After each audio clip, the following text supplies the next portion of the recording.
in a single, silent moment.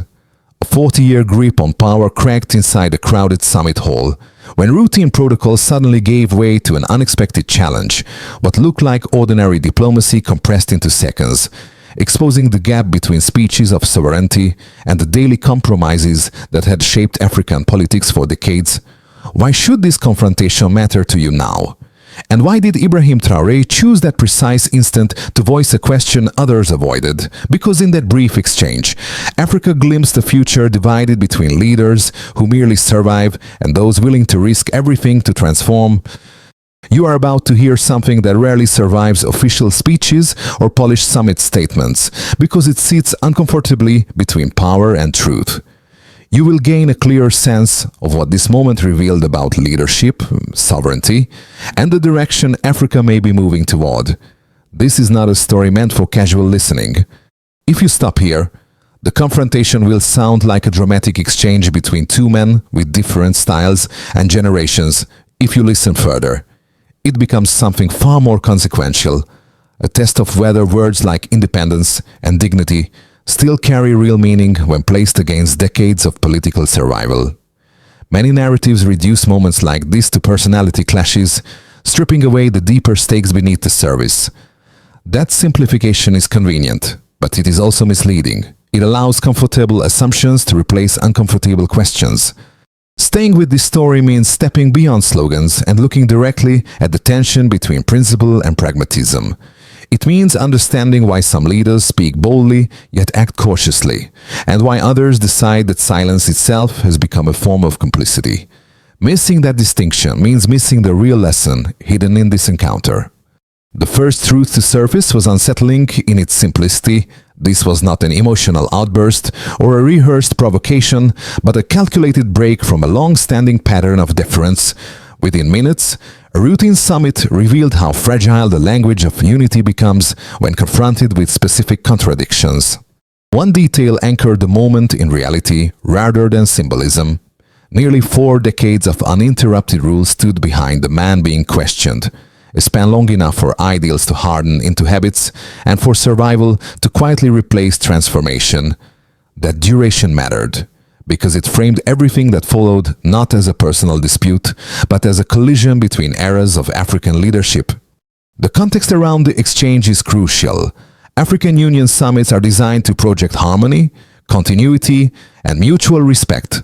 Public challenges are rare, especially from younger leaders toward established figures who have navigated coups, sanctions, and foreign pressure for years. The unspoken rule is stability over disruption. Against that backdrop, Ibrahim Traoré did not raise his voice or posture aggressively. He waited, listened, and then spoke in a way that forced the room to confront its own contradictions. The issue was never merely foreign military presence or economic agreements. Those topics had been debated for years in closed sessions and diplomatic language.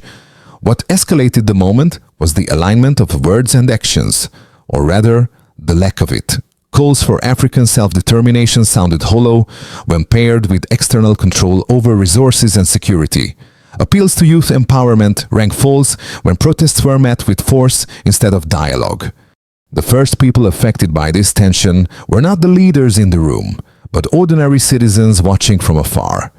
For them, speeches about sovereignty translate into jobs, safety, and the ability to speak without fear. When those promises fail, frustration accumulates quietly until it finds expression through unrest, migration, or revolt. That is why this exchange resonated beyond the hall. It distilled years of dissatisfaction into a single, public question, one that challenged not just an individual leader, but a system that had normalized compromise as wisdom. In that sense, the moment marked a shift from symbolic unity toward a more uncomfortable, but necessary, reckoning. At the center of this moment stood a figure who functioned less as a provocateur and more as a guide through the confusion that followed. Ibrahim Traoré did not present himself as a seasoned diplomat or an untouchable elder. His authority came from proximity to unrest, to soldiers and civilians who experienced insecurity not as theory, but as daily reality. That background shaped how his words landed. They were not abstract ideals delivered from distance, but observations drawn from consequences already unfolding on the ground. Early reactions revealed the impact. Some delegates stiffened, instinctively protecting a system that had rewarded caution for decades. Others leaned forward, recognizing that the question voiced what had been carefully avoided in official language. The immediate effect was subtle but telling. Conversations paused. Prepared talking points suddenly felt inadequate. For a brief moment, the machinery of protocol stalled. A small but significant confirmation followed. Younger representatives, often relegated to the margins of influence, began exchanging looks and quiet nods. They did not intervene verbally, yet their body language signaled recognition. The challenge was not isolated. It reflected a generational impatience with inherited compromises and a growing demand that leadership align rhetoric with lived outcomes. What made this shift important was its speed. There was no long build-up, no dramatic escalation. The transformation occurred in minutes, through tone rather than volume. The guide character did not claim moral superiority or promise immediate solutions. He simply refused to let contradictions pass unexamined. From that point, the story could no longer be framed as routine diplomacy. The presence of a leader willing to name inconsistencies altered expectations in the room. Authority was no longer derived solely from longevity or survival, but from the willingness to confront uncomfortable truths. And from that moment forward, the narrative moved into far more uncertain territory. The chain of events began without warning, and that suddenness was precisely what gave it force. A speech ended, applause followed, the room relaxed, then the sequence broke. The trigger phase unfolded in seconds. Ibrahim Traoré raised his hand before the moderator could move on. He stood without ceremony. No advisors leaned in, no notes were checked. The first words landed calmly, almost politely. Yet they disrupted an unspoken agreement that such gatherings were not the place for direct confrontation. Eyes shifted, the atmosphere tightened. What had been predictable slipped out of alignment. Reaction followed immediately. Senior officials straightened in their seats. Security personnel became alert without moving. Diplomats exchanged glances that mixed caution with curiosity. The question itself did not accuse, but it did something more dangerous. It juxtaposed ideals with actions. It placed sovereignty beside foreign military footprints. It placed unity beside suppressed dissent. In that moment, the summit crossed an invisible threshold. It was no longer symbolic theater. It was live examination. The escalation phase came quickly. The response from the challenged leader was measured, almost instructional. Experience was invoked. Longevity was framed as wisdom. Compromise was presented as realism. Each sentence aimed to restore balance, to reassert hierarchy, to remind the room that power survives through accommodation. Yet with every attempt to stabilize the exchange, the contrast sharpened.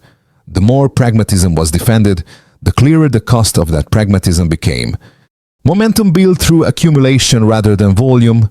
Ibrahim Traoré did not interrupt. He waited. Then he answered with precision, redirecting the focus from leaders to people, from endurance to legitimacy. He spoke of freedom measured not by years in office, but by control over resources and the absence of fear. The shift was subtle but decisive. The debate moved from personal authority to collective consequence. At that point, the room understood that retreat into abstraction would no longer work. The climax was not marked by raised voices or dramatic gestures. It was marked by silence. A pause long enough to register discomfort. A pause long enough for observers to realize that something irreversible had occurred. The exchange had stripped away protective language and left a simple choice exposed: survival through compromise, or risk through transformation. That clarity unsettled the space more than any accusation could have. Aftershocks followed almost immediately. A single delegate began to clap, slowly, deliberately. Another joined. The sound did not fill the room, but it carried weight. Others remained still, their silence just as telling. The division was visible now, no longer hidden beneath diplomatic smiles. Generational lines, ideological lines, and strategic calculations all surfaced at once. The formal session dissolved soon after. A recess was called, but the conversation did not stop. In corridors and private clusters, the exchange replayed in fragments. Some framed it as reckless, others described it as overdue. What mattered was that it was being discussed at all. The moment refused to settle into neutrality. The lasting effect of this sequence lay in what could not be undone. A precedent had been set. A younger leader had demonstrated that challenging entrenched power publicly was possible without chaos. The system had not collapsed.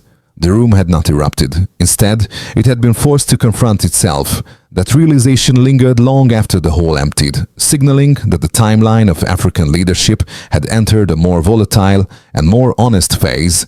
To understand why this confrontation carried such weight, it helps to slow the story down and look at the hard signals beneath the emotion. This is the point where rhetoric gives way to measurable patterns, where impressions are tested against scale and direction. What emerged was not a single anomaly, but a set of trends that had been building quietly for years. The first indicator was duration. The baseline was simple and stark, nearly 40 years of continuous rule by a single leader. The delta was not just the length itself, but what accumulated within it. Over that span, generations grew up knowing only one political center of gravity. Institutions adapted to permanence rather than renewal. When leadership lasts that long, stability can turn into inertia, and dissent begins to register as a threat rather than feedback. The number matters because it frames a legitimacy not as a momentary mandate, but as a system that gradually disconnects from those it governs. The second indicator concerned external presence. At baseline, African leaders routinely denounce foreign military footprints on the continent, framing them as remnants of a colonial past. The delta appears when words are compared to arrangements on the ground in several countries. Foreign forces operate from multiple installations, some openly acknowledged, others less visible. Even a handful of active bases can shift security decisions, intelligence priorities, and regional alignments. The contrast between public rejection and private reliance is not theoretical. It shapes who controls airspace, who gathers data, and who ultimately defines security threats. The third indicator focused on economic flow. The baseline narrative promises that natural resources will fund development and social stability. The delta emerges when export contracts and revenue distribution are examined. In resource-rich states, a significant share of value often leaves national borders before it reaches public budgets. When minerals, oil, or gold generate billions in export value but translate into limited public services, the gap becomes visible to citizens. That gap is not just economic, it is psychological, feeding the perception that independence exists more on paper than in daily life. A final measure connects these patterns to people directly. Youth make up a clear majority of the population in many African states, often exceeding half of all citizens. The baseline expectation is opportunity, participation, and a voice in shaping the future. The delta shows itself in protests, migration, and disengagement when those expectations are unmet. When demonstrations are met with force rather than dialogue, the signal is amplified. Numbers turn into faces, and percentages turn into pressure. Taken together, these indicators explain why the exchange resonated so strongly. Ibrahim Traoré was not introducing new data into the room. He was aligning existing facts in a way that stripped them of abstraction. Duration, presence, flow, and demographics converged into a single question about legitimacy. Once those elements were placed side by side, the weight of the issue became difficult to dismiss. The confrontation felt personal, but its foundation was structural, and that is why it lingered long after the words faded. There is a serious counter-argument that deserves to be heard in its strongest form, not dismissed or caricatured. Many experienced leaders argue that compromise is not betrayal, but survival. They contend that in a global system shaped by powerful states, weaker countries must navigate carefully or risk isolation, sanctions, and economic collapse. From this view, long tenures are not signs of stagnation, but proof of political skill in hostile conditions. The first opposing argument centers on stability. Supporters of her pragmatic governance claim that decades in power can prevent cycles of coups and civil conflict. They argue that predictability attracts investment, keeps borders intact, and avoids the chaos that has consumed states where leadership turns over too quickly. In this logic, cooperating with external powers, even imperfectly, is the price paid to keep violence at bay and institutions functioning. This argument holds weight, but it is incomplete.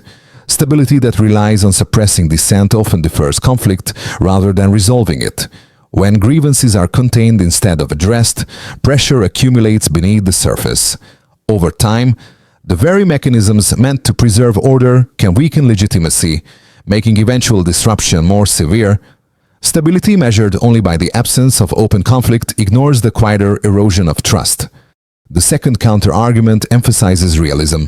Proponents insist that ideals must bend to circumstance. They argue that rejecting foreign military or economic partnerships outright is unrealistic when security threats and fiscal constraints are immediate. From this angle, sovereignty is not absolute control, but the ability to choose alliances that minimize harm. Leaders who compromise are framed as protectors, not sellouts. Again, the reasoning is rational, but it overlooks a critical dimension. Choice loses meaning when options are constrained by fear of reprisal or dependency built over decades.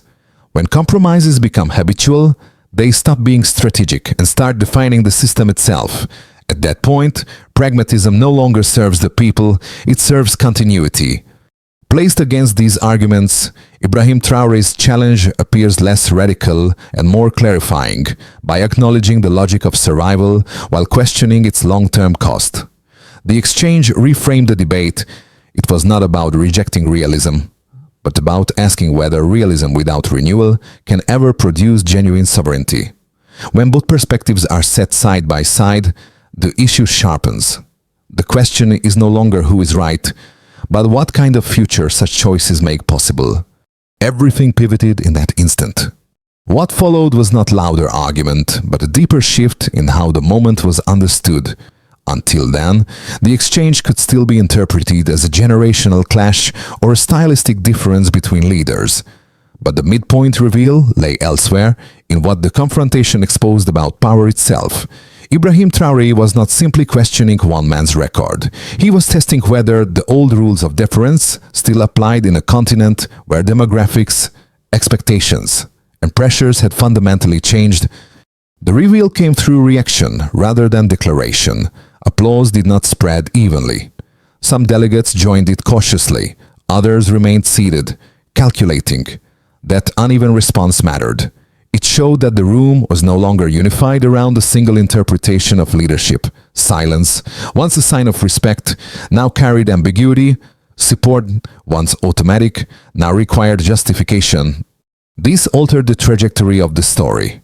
From this point on, the focus shifted away from the summit itself and toward its implications.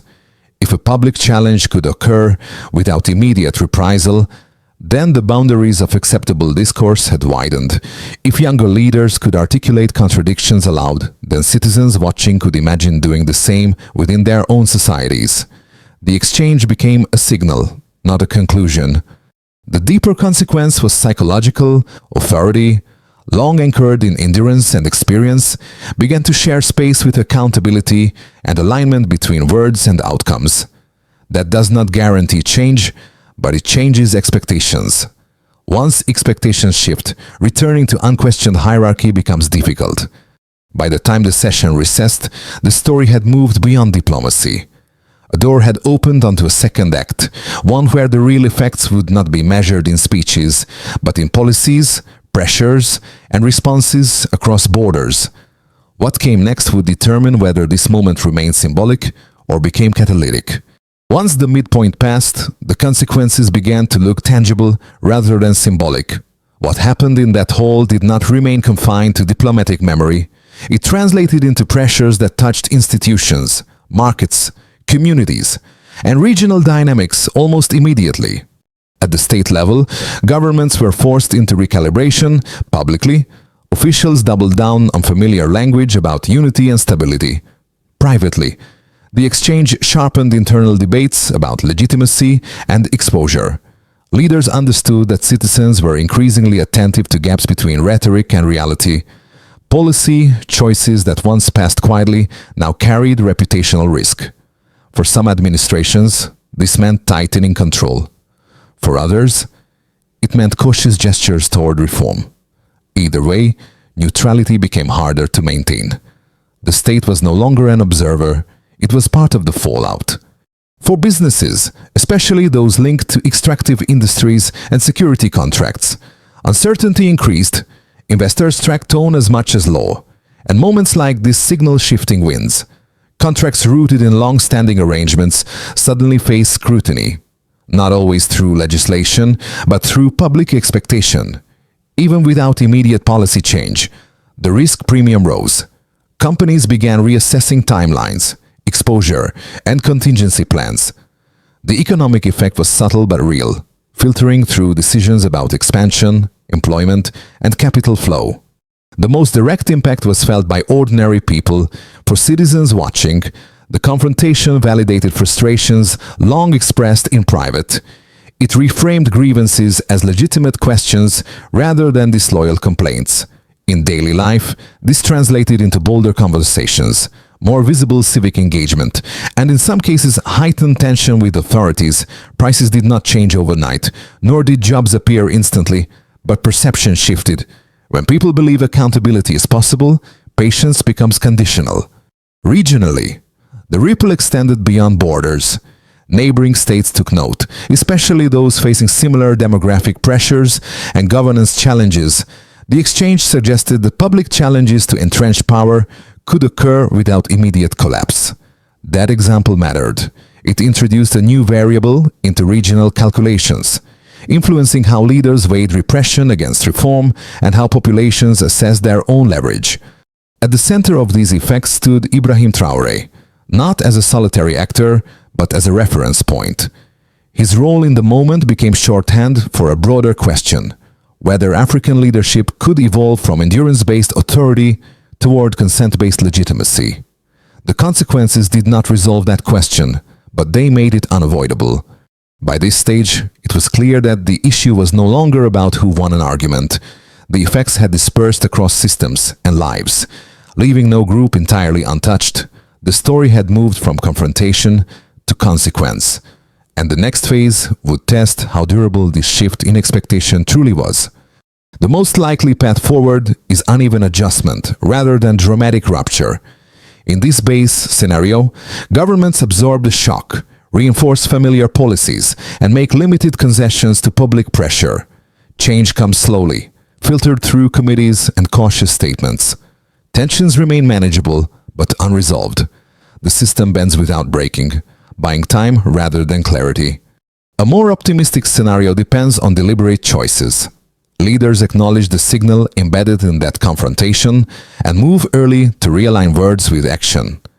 Incremental reforms gain credibility. Dialogue replaces suppression in visible ways.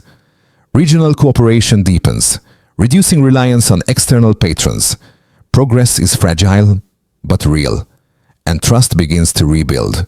The worst-case scenario emerges if defensiveness hardens into fear. Public challenges are met with repression. Economic pressure intensifies.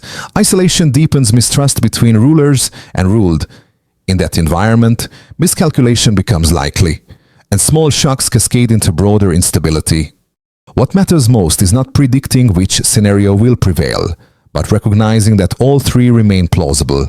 The future hinges on choices made under pressure, not slogans repeated in comfort. Awareness, restraint, and accountability will determine which path becomes reality. After tracing the larger forces and possible futures, the question narrows to something closer and more personal. What does this moment mean for the person listening now? Far from summit halls and official statements, yet still living with their consequences. Understanding the broader picture changes how individuals position themselves within it. For those who actively follow political and social change, this moment offers an advantage. Awareness creates context. It allows patterns to be recognized earlier and rhetoric to be weighed against outcomes. Yet it also carries a responsibility. Staying informed requires discernment, patience, and the ability to separate meaningful signals from noise as events accelerate. A second group feels the impact indirectly. They may not track leadership debates closely, but their work, prices, security, or opportunities are shaped by decisions made at that level. For them, the value lies in preparedness. Shifts in policy or stability often arrive unevenly. Anticipating change, even in small ways, can reduce shock and uncertainty when conditions tighten or open unexpectedly. There is also a third group that assumes distance equals safety. They view high-level confrontations as abstract or irrelevant. That assumption is risky. History shows that disengagement does not prevent impact. It delays understanding until adjustment becomes urgent rather than optional. When change arrives suddenly, lack of context becomes a vulnerability. Across all three groups, the common thread is agency. No individual controls outcomes alone, but perception shapes response. Recognizing the direction of movement allows choices to be made earlier and with less panic, whether through attention, preparation, or reassessment of assumptions. Engagement alters how events are experienced. In that sense, this story is not only about leaders or systems. It is about how awareness positions people relative to change. Those who understand the forces at play are less likely to be caught entirely off guard. And that, quietly, is where influence begins to shift. Solutions cannot remain slogans, especially after expectations have been raised so publicly. Once contradictions are named, the question becomes what follows, and who is responsible for turning intent into practice. This is the stage where credibility is either rebuilt or lost. At the central leadership level, the first step is alignment. Governments must clarify priorities and timelines, not in abstract terms, but through visible decisions. That means reviewing security arrangements, resource contracts, and channels of public accountability within defined periods, measured by published audits, legislative action, or policy reversals that can be tracked. The signal of seriousness is not speed alone, but transparency about what is being changed and why. The second step involves institutions and economic actors. State agencies, partner organizations, and major businesses must adapt to higher scrutiny. Contracts and partnerships need clear disclosure. Performance should be evaluated against social impact as well as revenue. Stability, in this sense, is measured by resilience and trust, not by silence. When institutions respond coherently, uncertainty begins to narrow rather than spread. A third step rests with citizens and civil society. Change does not require mass mobilization to begin. It requires consistent engagement, monitoring commitments, supporting credible information, and maintaining dialogue create pressure that is sustained rather than explosive. Progress can be measured through participation rates, responsiveness of officials, and the presence of nonviolent channels for dissent. In some cases, a fourth layer becomes necessary at the regional level. Coordination among neighboring states can reduce vulnerability to external leverage and prevent isolated reforms from being undermined. Shared benchmarks and peer accountability offer protection against backsliding. Throughout this process, figures like Ibrahim Traoré serve less as architects of solutions and more as catalysts. The decisive factor is not who raises the question, but whether systems respond to it. Execution is what transforms challenge into change. Without it, even the most resonant moments fade into memory instead of shaping outcomes. The image that returns now is a quiet one. Not the applause, not the tension, but the moment earlier when a question was allowed to hang in the air without interruption. That pause mattered. It marked the instant when routine gave way to reflection, and when a familiar pattern briefly lost its grip. From that pause to everything that followed, the journey has been revealing. What began as a single exchange expanded into a lens on leadership, legitimacy, and the cost of long compromise. The path ran from words spoken confidently, through contradictions exposed calmly, to consequences that reached far beyond the room. Along the way, the story stopped being about personalities and became about direction. Placed within that arc, Ibrahim Traoré appears less as a hero or antagonist and more as a signal of transition. His role was not to resolve decades of tension, but to make them visible Visibility changes how people feel. It replaces resignation with awareness and quiet frustration with language. Once named, a problem no longer belongs only to those in power. It becomes shared. That is where the emotional weight settles. This was never just about politics. It was about dignity, about whether voices are meant to endure silently or shape the future openly. Moments like this remind people that history does not always turn through grand revolutions. Sometimes it turns through restraint, clarity, and the refusal to look away. And when that happens, the choice stops belonging only to leaders. It begins to belong to everyone watching, listening, and deciding what they will accept next.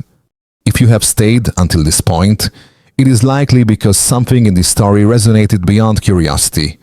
Not everyone will read this moment the same way, and that difference matters. Some will see risk, others will see possibility.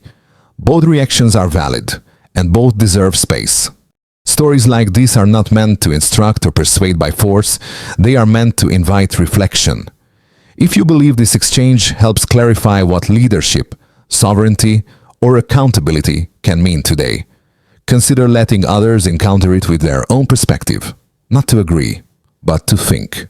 Moments of transition rarely announce themselves clearly. They reveal their meaning through conversation, disagreement, and shared attention. When people engage thoughtfully, the quality of public debate changes. That shift, even when quiet, is how expectations begin to move. This is also an open dialogue, not a conclusion. Different experiences lead to different interpretations, and that diversity strengthens understanding rather than weakening it. Listening across those differences is part of what keeps reflection from turning into division. So the question remains open, and it is yours to answer. What do you think matters most when words about sovereignty and leadership are finally tested in public?